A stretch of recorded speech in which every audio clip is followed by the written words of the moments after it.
Hello again. Welcome to wisdomrealm.com.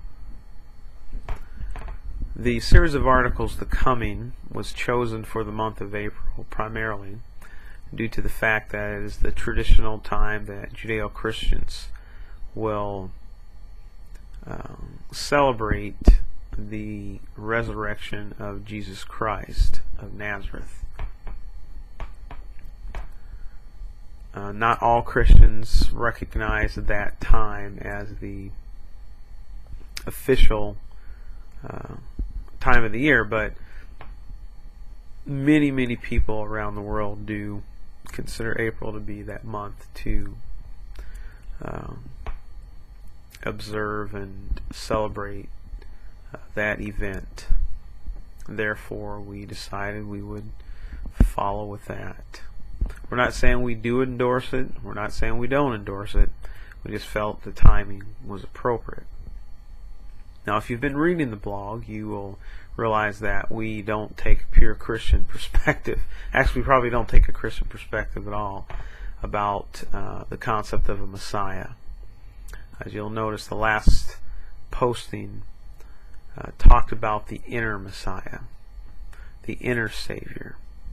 And if you think about that, can Jesus or any God save you? No. Because they all post rules and you have to follow the rules. So if you're following the rules, they're not saving you. You're saving yourself. You're the person doing the work. You're the person instilling the discipline upon yourself to follow what they consider to be the appropriate ladder up to heaven. So are they really saving you? No, they're giving you an opportunity. They're setting a set of rules, and then you'd have to follow it.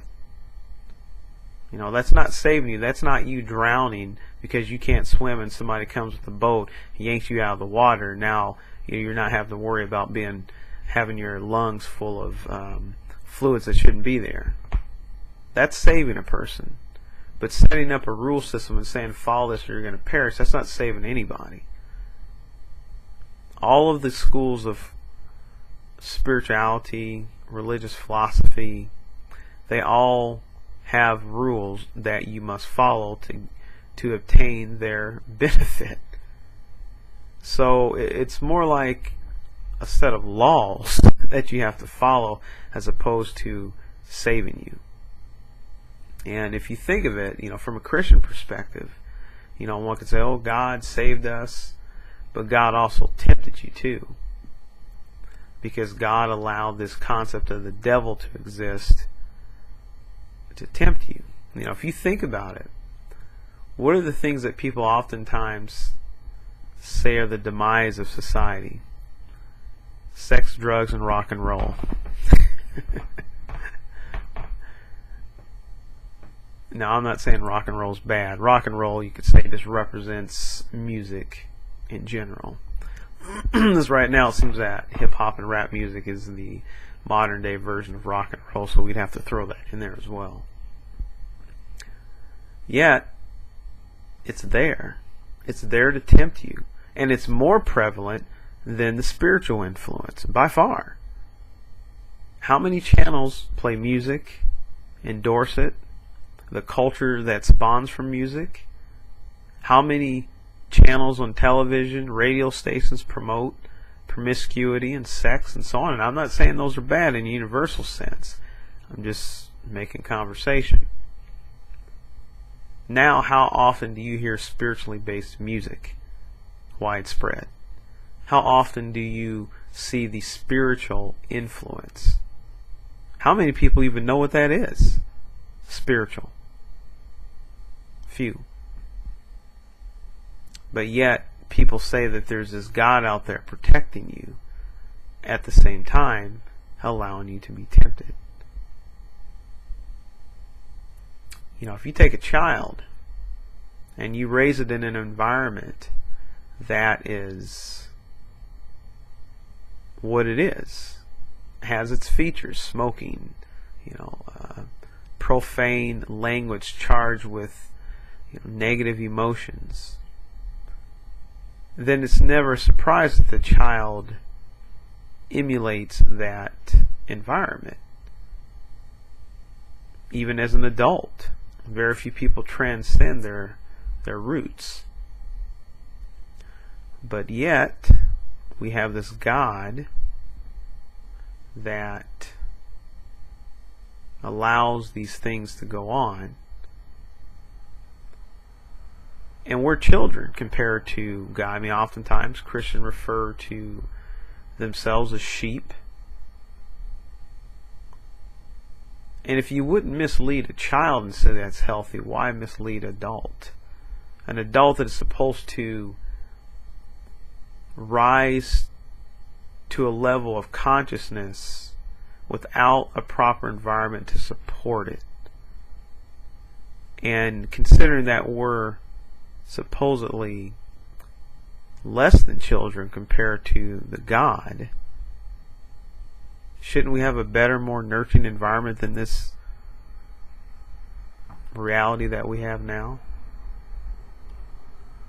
So maybe you may need to reconsider this concept or perspective of a Messiah and a God coming to save you from your environment.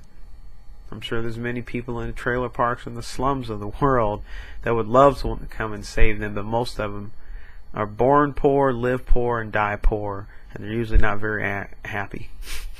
Not that money makes happiness. But if you look at the merit scale, people who have financial support, they can afford to eat and drink clean water, tend to have better merit than those that don't have those resources. So, Messiah. You must become your own Messiah. You must save yourself. Now there's many guidelines in which one can follow. And the more that you perfect these guidelines, the more your consciousness will expand. And then you'll be ready for more higher level type information. And you'll be ready for living at a more closer state to the source. But you have to start somewhere. And the first place to start is education. Learn and study all things.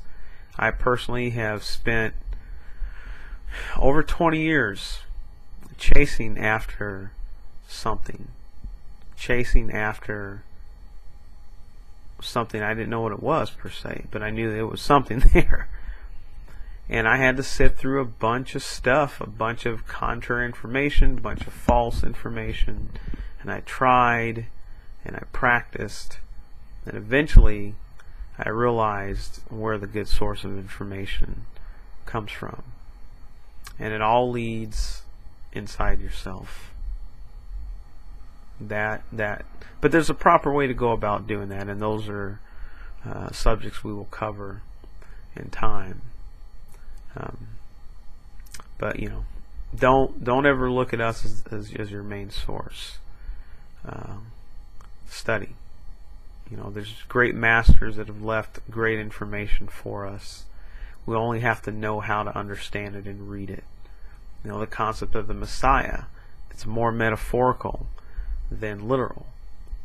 But if you try to take it literal and take away your responsibility, then you miss the whole idea of why this information exists in the first place. It's meant to enable you, not shackle you. But it's up to you to have enough courage to walk on the edge of the cliff, knowing that there's a chance a good gust of wind could come by and blow you off. But if you know that's what you must do, if that is the path and the road that you must take, then you have to be strong enough. You have to have the courage to do it. And the question is, if you don't have the courage, how do you gain it? You find a good community. You read, you study, you reprogram your consciousness to think differently. And it will not be easy if this is not natural for you. It will be very tough. But if you persevere, you will deserve the results of your actions. Good day.